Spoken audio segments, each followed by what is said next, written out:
Hoy en World Media te voy a proponer un tema del que no se suele hablar mucho. Es un tema que suele dar grima, pero que necesariamente alguna que otra vez nos vamos a tener que encontrar con él. Te estoy hablando de la muerte, de los fallecimientos y de todos los trámites que hay que tener en cuenta una vez que vamos a entrar a un ser querido. Así que ese va a ser el tema que vamos a hablar en World Media en el día de hoy. Y lo vamos a hacer con Esther Pinto. Ella es tanatopractora y además es la propietaria de una funeraria ecológica que se llama Alma 21. Nos va a desvelar muchos secretos que están relacionados con la muerte y que no se suelen contar y que muchas veces queremos preguntar y no lo hacemos. Hoy en este podcast de World Media.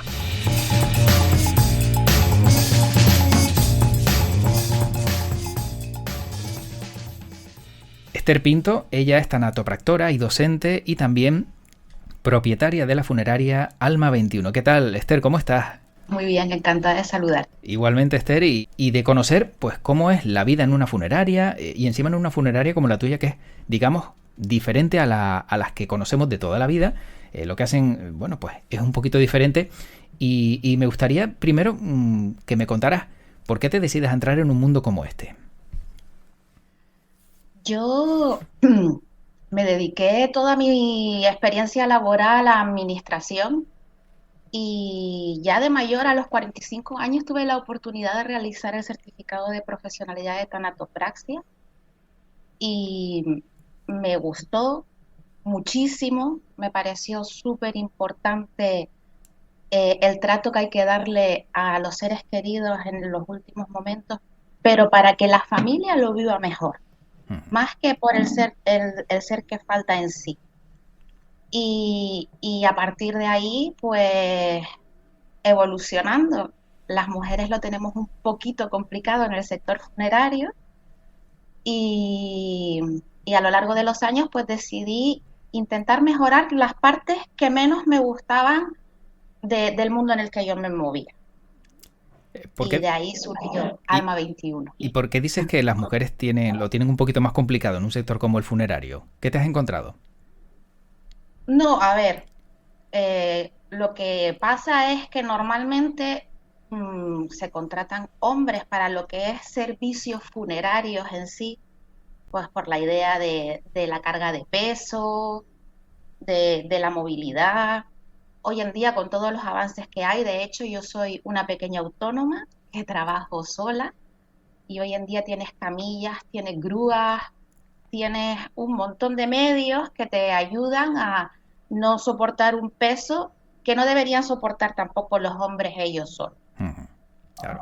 Entonces, hoy se pueden hacer las cosas un poquito mejor y para el que trabaja y también para la familia. Esther, y para quien no lo sepa, ¿qué es una tanatopractora? Los tanatopractores somos, entre comillas, los últimos médicos de las personas. Somos los que podemos realizar todas las prácticas, no solo estéticas, porque las prácticas estéticas se pueden realizar sin ser tanatopractor. Pero, por ejemplo, para embalsamar, si hay que realizar algún traslado, por ejemplo, desde que se quiere salir de la isla de Gran Canaria, un cuerpo tiene que estar o conservado o embalsamado.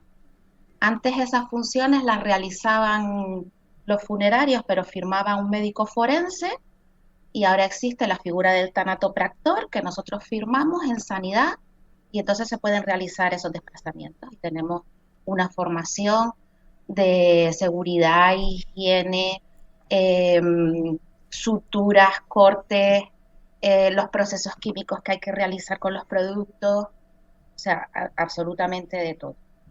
Y en esa formación y en esa preparación es difícil formarse o prepararse para lo que tú haces, ya no solo a nivel profesional, sino también a nivel mental, porque yo no sé si como cualquier profesión para algo así se nace, ¿no? O como se suele decir, cómo sobrellevas una situación donde a lo mejor pues te encuentras a un cadáver que bueno, que tienes que realizarle demasiadas, voy a entrecomillar, mejoras para que esos familiares luego digan, oye, pues mira, es el último adiós y qué bien, ¿no? Qué bien está esta persona, aunque ya no esté con nosotros. realmente cuando empiezas la teórica, pues no lo sabes. Hasta que no te ves en la situación no lo sabes.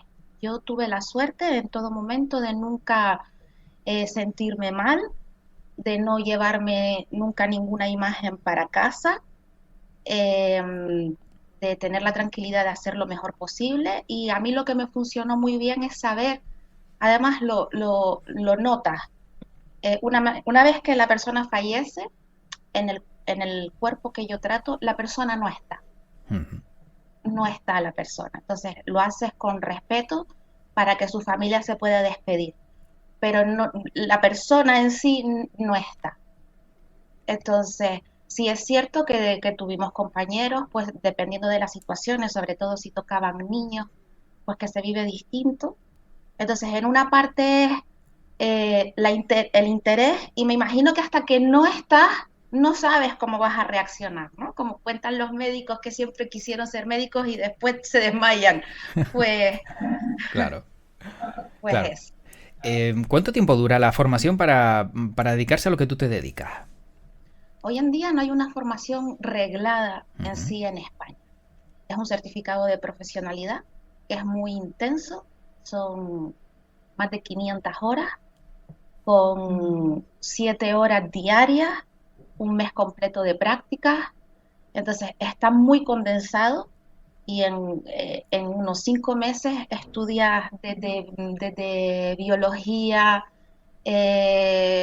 anatomía, toda la parte de lo que es el cuerpo humano y todos los tratamientos que hay que hacer y cómo hay que hacerlos, junto con toda la parte correspondiente a la normativa de la sanidad mortuoria. Ujú. Entonces, es muy intenso, pero en Barcelona desde hace muchos años sí se imparten ciertos cursos, pero no es una titulación, no existe todavía, ni como formación profesional ni como universitaria. Y Y es un poco complicado ampliar porque, por ejemplo, en España no está permitido difundir imágenes de cadáveres ni de autopsia. Entonces, nos basamos mucho en Sudamérica, que está muy adelantado, y en Estados Unidos. Y después la suerte que des con un tutor fantástico de prácticas que te enseñe todo, ujú. que fue lo que me pasó a mí en mi caso. Entonces es curioso porque es una formación, como dices, no reglada, ¿no? No hay un título y es raro porque, claro, es una profesión que conocemos de hace muchísimos años y ya ha pasado tanto tiempo, lo normal sería que también tuviera una titulación y que muchas más personas también se pudieran dedicar a esto, ¿no? Si tu titulación ya sí hay, yo por Sí, ejemplo la tengo. Yo tengo mi certificado de profesionalidad, vale. que es un nivel 3 y está firmado por el rey y, o sea, Ujú. titulación sí hay. Vale. A lo que me refiero es que es no reglada en el sentido de que no está dentro del camino general Mm. de FP, universidad. Vale. Hay que Mm. tener mínimo el bachiller terminado para poder acceder, y hacen un examen de capacitación también antes de. Ujú. Y lo importante es lo que te dije. Hay muchas academias que están haciendo lo privado, cobrando mucho dinero, y hay que mirarlo bien, pensárselo bien y sobre todo saber con qué prácticas vas a contar. Lo más importante, estudiar por supuestísimo, pero lo más importante son las prácticas porque es lo que te da. Y las Claro. prácticas es trabajar, trabajar y trabajar y trabajar y hacer todo y aprender, y después que tengas la libertad también de tener una idea y que te la dejen desarrollar. Claro. Mm. En este caso, claro, luego ya se da el salto a una funeraria. En tu caso, entiendo que también trabajaste en alguna y luego ya, pues por tu cuenta, montaste Alma 21. Pero durante todo ese tiempo, ¿cómo es trabajar en una funeraria? Porque, si no me equivoco, creo que es un trabajo, ahora supongo que ya siendo autónoma, como bien destacabas, que encima te requiere 365 días al año, todos los días a cualquier hora, ¿no? Exacto. El problema, cuando trabajas para una funeraria, tienes tus horarios y más o menos sabes cuándo estás de noche, qué fin de semana te toca. Al hacer autónoma es 24/7, y porque para morir no solo tenemos que estar vivos, y no hay una hora. Y no importa que sean las 3 de la mañana, la persona que te llama por teléfono tiene que sentirse súper cómodo con tu tono de voz, con tu manera de contactar, porque normalmente es la primera vez que hablan contigo. Claro. Entonces tienes que conseguir que ese primer minuto sea un enganche, pero emocional en el sentido de que estén tranquilos. O sea, la propuesta de valor de Alma 21 es que la familia esté lo mejor posible. Incluso si yo no soy la opción que necesitan, Ujú. pero transparencia, claridad y que elijas absolutamente todo lo que tú quieras con calma y con tranquilidad y informar. Esto de no hablar de la muerte nos tiene a todos un poco en una burbuja y hasta que no te llega el momento uno realmente no sabe qué hacer. Entonces, hoy en día en Internet sabemos de todo. Cuando empezó el COVID todos Ujú. éramos expertos en COVID.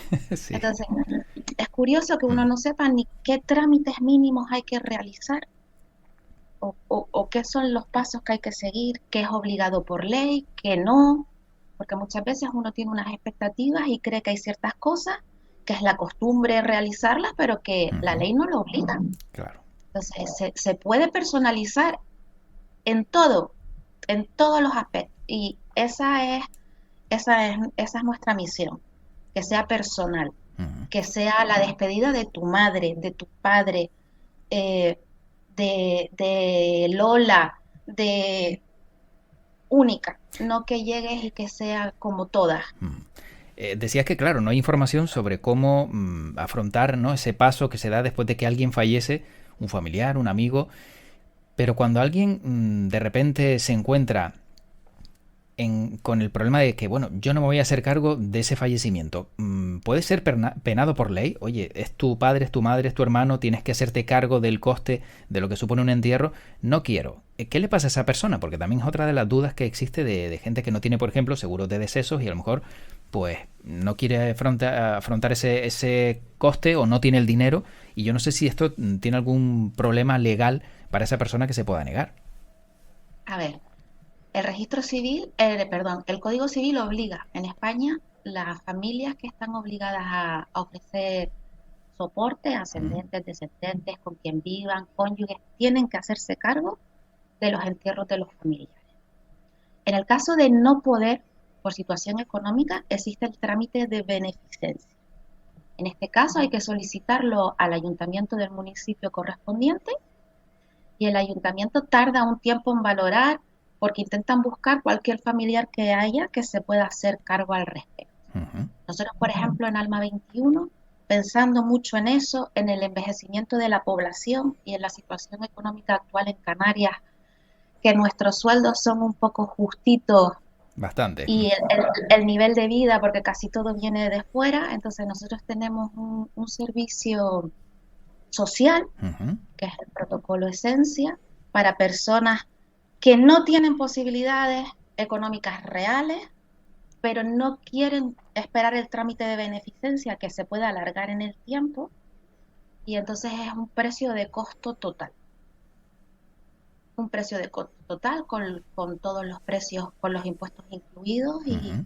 y lo que, y lo que cuesta. El problema que tenemos, por ejemplo, en las Palmas de Gran Canaria es que aquí no existe ningún velatorio, ni ningún tanatorio, ni ningún crematorio público. Claro, todos Todos son son privados. privados. Sí. Entonces tienes que amoldarte a sus precios. En otros municipios de la isla sí hay Mm. velatorios y tanatorios, pero en las Palmas de Gran Canaria no. Pero bueno, por ejemplo, un velatorio en sí Mm. tampoco es obligado por ley. Es cierto que el cuerpo tiene que esperar 24 horas, a excepción del COVID, que se pueden acelerar los trámites, Ujú. pero no tiene por qué ser en un velatorio. Entonces, se puede hacer una cremación directa, por ejemplo, y después hacer la reunión familiar tan importante para empezar el duelo, después en tu casa, en el sitio preferido de la persona, hacerlo más personal, más íntimo, y Ujú. que no sea todo, aparte de la tristeza que hay, el agobio de no puedo pagarlo, no puedo pagarlo, ¿cómo así? Claro, claro. Esther, antes hablabas también de Sudamérica y bueno, y en Norteamérica siempre vemos casos diferentes de cómo afrontan la muerte, porque cuando alguien fallece parece que hay como una reunión donde todo el mundo en la casa de alguien pues lleva comida, comen, beben, hablan, tocan el piano, parece más normal. ¿Por qué encontramos esa diferencia tan sustancial, ¿no? De lo que se ve en Norteamérica, donde cierto es que hay dolor, pero aprovechan y se reúnen y comen y beben algo, a lo que nos encontramos, por ejemplo, en España, donde en un velatorio, pues es una imagen muy, muy dura, ¿no? De todo el mundo muy mal y en unas condiciones de una sala donde todo el mundo va, te da el abrazo y se va. Bueno, la diferencia fundamental, que no solo en Estados Unidos, estamos Mm. más acostumbrados por las películas, Sí, sí. pero en Europa pasa. En Europa nadie hace velatorio. Son cremaciones directas Ujú. y nadie hace velatorio, hace una reunión posterior. En Estados Unidos estamos más acostumbrados.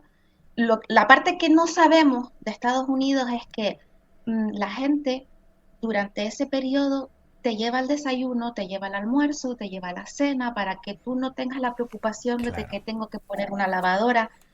El momento inicial de una muerte, aunque esté esperada, es duro, es duro. Y hay muchas cosas que procesar. Entonces, que la familia o los amigos se encarguen de que quien peor está pase esos momentos mejores.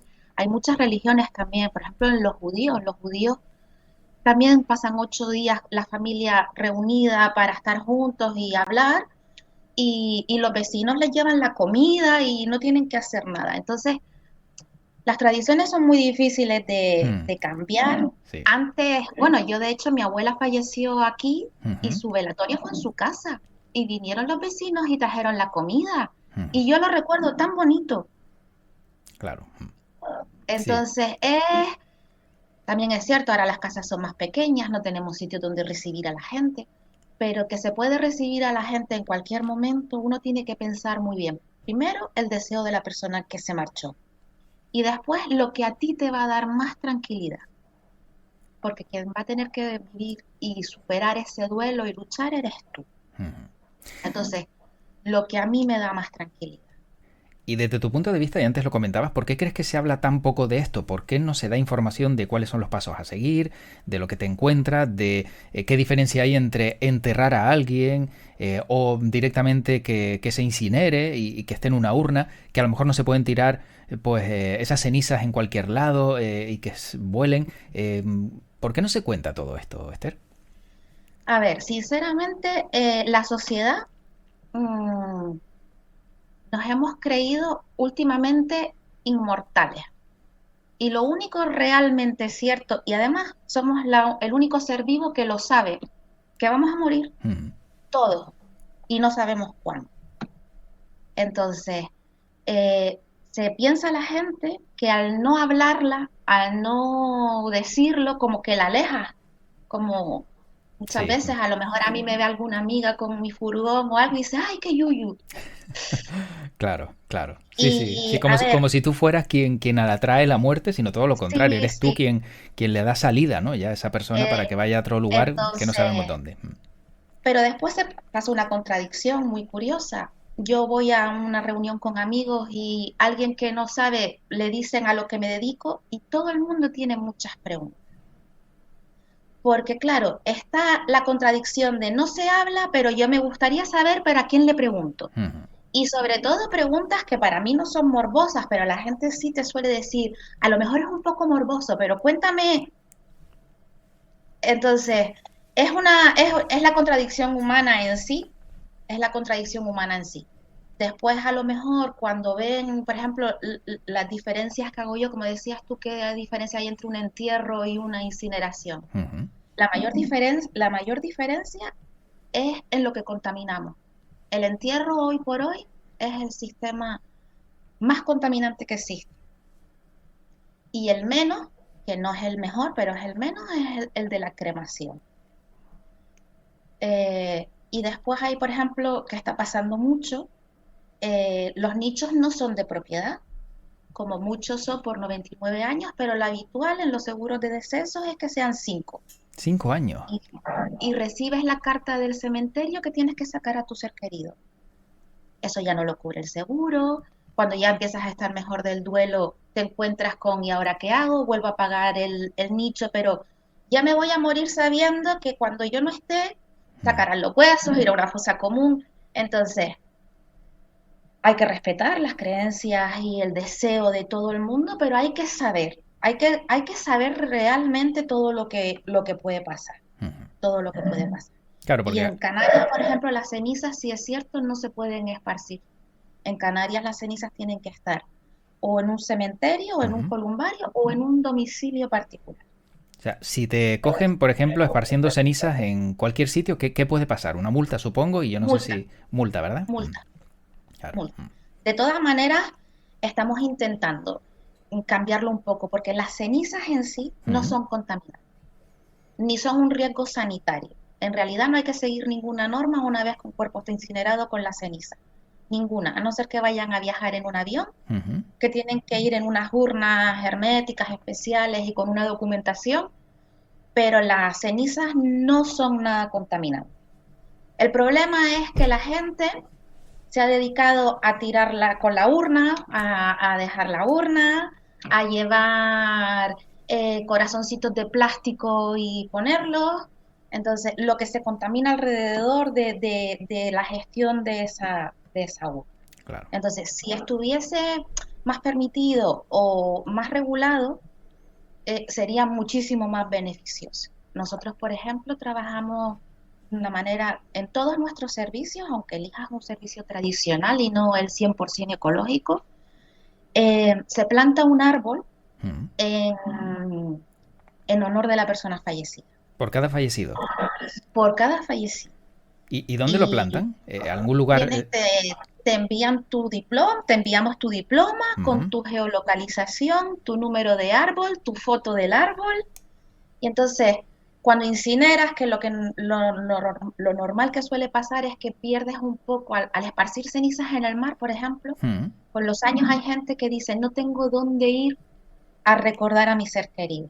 Claro. Entonces, el árbol te da un sitio Ujú. y te da la verdad de saber que está creando oxígeno, que está creando verde, que estamos reforestando la isla, que mucha falta nos hace, que somos de las que más riesgo de desertificación estamos padeciendo. Y entonces, es como evitar la muerte lineal, que el ser humano es totalmente lineal, y convertirla en circular. Ujú. Es Claro. decir, pues una parte sigue creando vida. Que esa vida se transforme en un, digamos, en una vida vegetal, ¿no? Exacto. Esther, y desde tu punto de vista, como decías que las tradiciones también han ido cambiando a lo mejor, ¿no? La nueva sociedad ya no piensa como antes. ¿Crees que hay ahora mismo más cremaciones que entierros en cementerios o en ataúdes o en nichos? A ver, en ataúdes en España tenemos que enterrarnos o quemarnos todos, sí o sí. Ah, La ley claro, obliga claro. a estar en un ataúd. Nosotros, por ejemplo, trabajamos aquí, Sí. con mi niña, es el ataúd de cartón 100% biodegradable y ecológico, está homologado.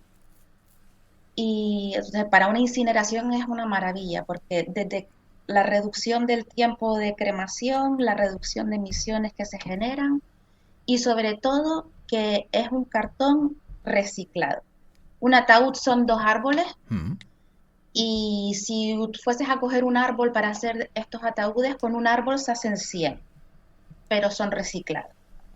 Entonces sí, sí se está cambiando mucho y la incineración está cogiendo muchísima ventaja, entre comillas. La población hay antigua, aquí hay mucho municipio, mucho pueblo, mucha tradición, aunque la religión católica ha aceptado la cremación mientras las cenizas estén en el cementerio, todavía hay un poco de reticencia, pero la sociedad en ese sentido sí es más consciente y las cremaciones van aumentando muchísimo, muchísimo. Pero Y un... llegará un momento en que Sí. superarán a los entierros y en regiones como la nuestra, que vivimos en una isla tan pequeñita, hay que empezar a ser conscientes. Pero Eh, no, te iba a no preguntar cabemos todos. que en un... Perdona. No, no, en un ataúd de cartón tiene el mismo soporte que uno de madera, me refiero, aguanta el mismo peso, o sea, ¿de qué manera sale reforzado? Hasta O... así. Está con la Sí. certificación de ADIMA, que es la certificación de las cajas, aguanta hasta los 130 kilos de peso, como un ataúd de madera normal, Y claro, sin colas, sin barnices, porque por ejemplo los ataúdes de madera, aunque Ujú. sean de madera ecológico, que nosotros también trabajamos con ellos, tienen sus colas para unirlos. Esto es una pieza única, o sea, se queda totalmente estanco cerrado, Ujú. viene totalmente desmontado, por lo que para el transporte, y está fabricado en España, muy importante, nosotros intentamos trabajar todo con kilómetro cero, siendo de islas es un poquito más difícil, pero este ataúd se fabrica en península, llega hasta aquí en barco Ujú. y viene desplegado. Entonces, son lo mínimo 30 cajas, 30 féretros habituales es un contenedor y este viene en un camioncito de reparto que te lo dejan Pequeñito. con... Claro. Entonces, vas bajando tu huella de carbono, vas reduciendo y hay que empezar a... Es muy importante. Y sobre todo si vas a incinerar, ¿para Ujú. qué vas a quemar madera? Claro. ¿Para qué? Porque además, Esther, es curioso porque, claro, ataúdes de cartón que sean resistentes, ¿no? Que al final, para ese último momento, pues tienen su utilidad, que es la que es, y eso puede reducir, ¿no?, nuestra huella de carbono, mejorar el medio ambiente, y seguimos RQR instalados en algunas tradiciones que a lo mejor por el que pensarán no cambiamos, ¿no? Pero nos tenemos que dar cuenta de que es algo completamente normal y que ya tenemos que adaptarnos también al planeta en el que vivimos, que hemos ido destrozando nosotros. Y esta es una alternativa, me ha llamado muchísimo la atención lo que cuentas, porque es que no lo había oído nunca y supongo que eres la única, me da la impresión que tiene este sistema o tiene esta forma de trabajar con ataúdes de cartón. En España, hoy por hoy, somos la única 100% sostenible, porque el coche es eléctrico, mi furgón fúnebre es eléctrico, Ujú. el ataúd es de cartón, a la incineración no entra absolutamente nada más que el ataúd sin ningún textil y el sudario que es biodegradable total, y las urnas también son totalmente ecológicas y biodegradables, que también las tenemos de cartón. Y ese Pero, no, no, te iba a decir, perdón, y ese cartón, por ejemplo, de una urna, si se moja, ¿le puede pasar algo? ¿O es un cartón resistente también que a lo mejor pues pueda soportar el paso del tiempo? puede soportar el paso del tiempo, lo que están pensados, ¿Mm? en el resto del mundo se hace, aquí no se puede, están pensados para dispersar o para enterrar, Claro. Ah, pero claro. sí aguantan el tiempo perfectamente, son unos cilindros o en unos cubos Ujú. y aguantan perfectamente. Y después si tú tienes, por ejemplo, una parcela, un terreno, puedes enterrarlos y poner tu árbol o lo que creas conveniente. De todas maneras, para ser consecuentes con la realidad social, que todo el mundo conoce a familia que no dejamos a la tía en Tamadaba que le encantaba el picnic. Pues así, si lo hacen, tienes la tranquilidad de que no estás perjudicando. Claro. Eso lo puedes hacer. O sea, tú, tu urna ecológica, por ejemplo, tus cenizas sí las puedes entrar en cualquier parte, aunque sea público y no sea una No, parcela tuya. Ah. no. Hay que pedir una solicitud. Ujú. La familia tendría que pedir una solicitud para poder enterrar la ceniza, pero no. De todas maneras, la normativa, la legislación mortuoria es muy anticuada, es del 74, la Ley de Sanidad Mortuoria Nacional, y después la de Canarias es relativamente posterior, pero hay muchas lagunas todavía porque no se ha actualizado a la nueva manera de vivir. Ujú. Entonces está todo hecho en base a cuando la mayor parte de las veces eran entierros y entonces hay que modificar ciertas cosas. Por ejemplo, en Europa hay países en que en un crematorio no puede entrar una caja, de ninguna de las maneras. Y- Entonces hay que ir siendo conscientes. ujú. Una persona que sea toda su vida sostenible, responsable, recicle, el día que fallece, lo estropea, lo Claro. estropea. Un entierro supone mm, 1.600 kilogramos de CO2 equivalente por persona. Es mucho, Es mucho. Ujú. es mucho. Y después perdura un poco en el tiempo. Ujú. con los Y... líquidos, los lixivados, los metales de las cajas, los cristales. Nosotros, por ejemplo, realizamos entierro Ujú.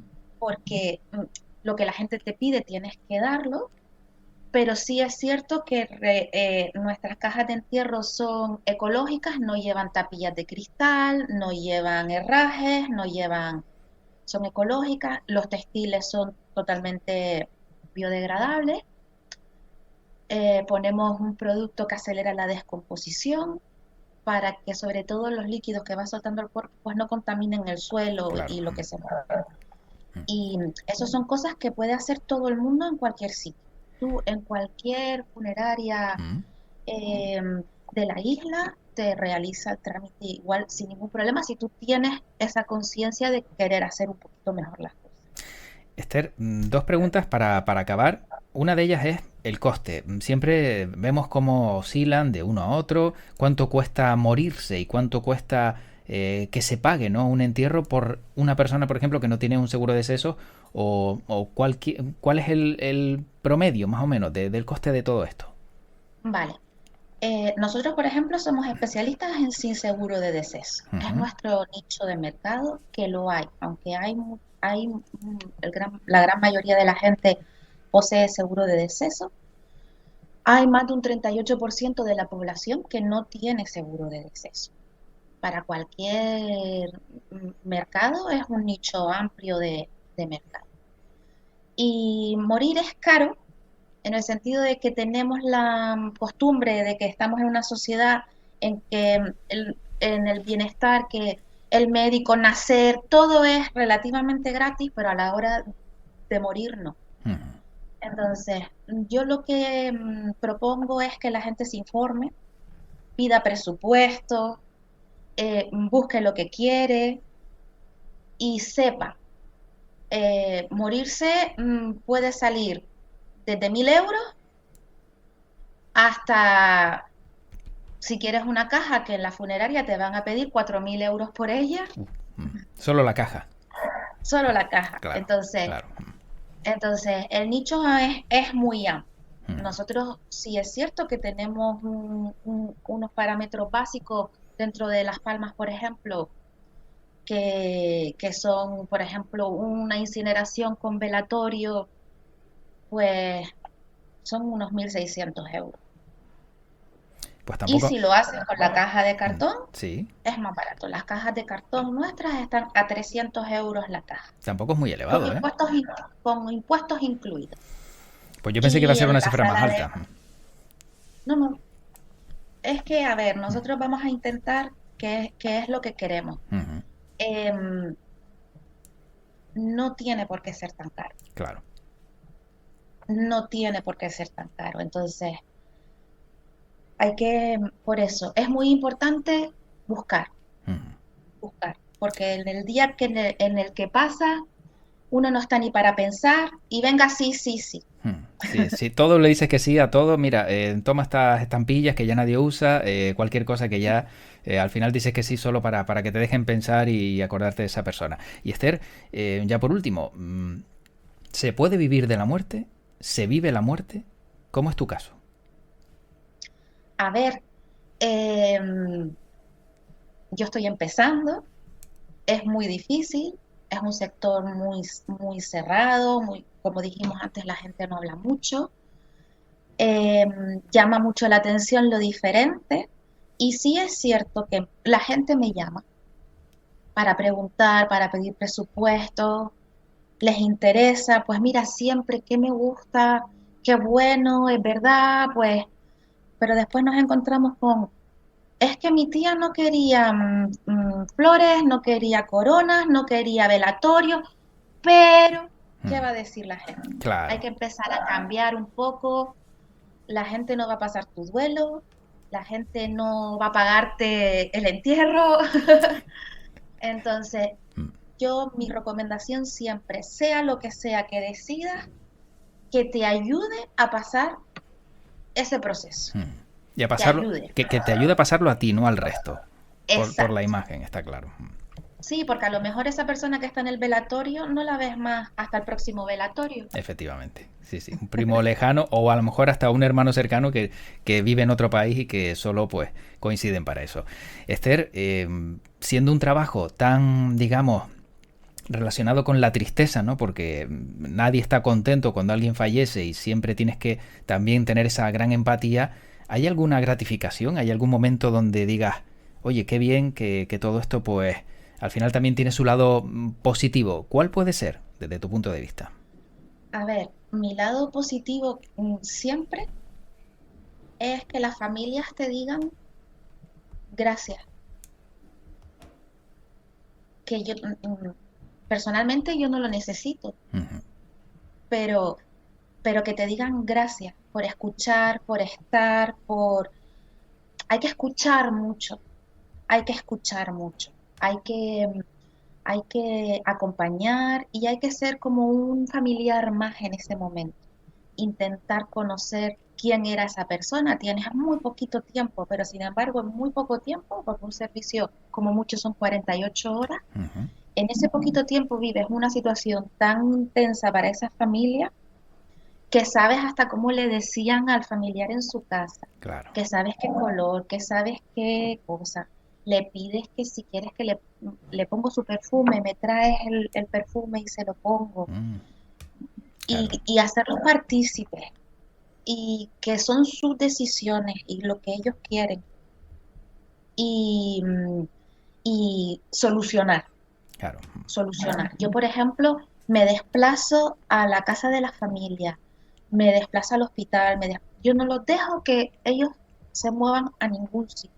Yo me desplazo a todos sitios. Ellos tienen que estar en su dolor Uh-huh. y en su momento.